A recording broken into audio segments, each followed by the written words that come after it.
Asian story now, the worsening of relationships between the UK and China. Lynette Ong is a China expert and Associate Professor of Political Science at Toronto University of Toronto. Thanks very much for coming on the show.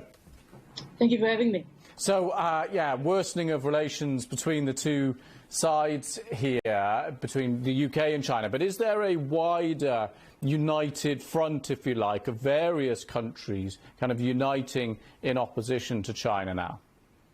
Yes, I think so. This is what I've argued before. I think post-pandemic, what we are seeing is this emergence of a united front consists of a bunch of Western countries, including the United States, but also excluding the United States. I think a united front is emerging against China. What do you think is driving this? Because there's been opposition to various elements of Chinese foreign policy, domestic policy for a long time. Lots of countries depend economically on China. What's changed now? I think what has changed is really the pandemic.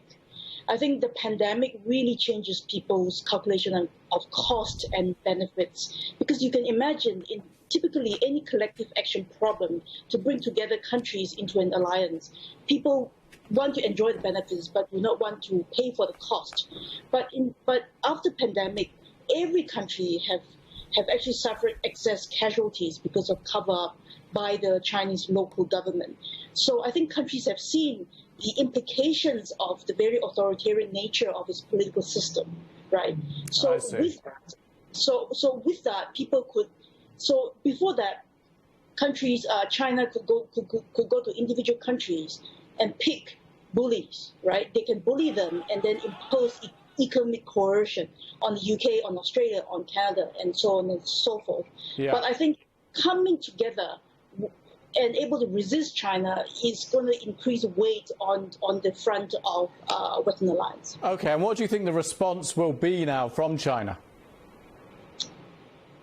You know, I think President Xi's regime is a fundamentally different one from what we have seen in the last 40 years. And I think the West as a whole has really underestimated that. For a long time, we thought, you know, if we keep trading with China, China would one day become more like us. But I think we have also waken up to the fact that that is in fact not the case. The reverse or the opposite is more likely. So China is going to react with more harsh words, with more threats of coercion. But one can imagine this sort of coercion and threats cannot go on for too long for a range of reasons. Economic is in decline, rising local government debt. We can imagine the emergence of discontent locally, not to mention Hong Kong, which is another big puzzle. We can imagine this emergence of discontent domestically within China, even though we don't see very much of that. So I think the strategic position of China in international world stage has really shifted in the last 6 months because of the pandemic.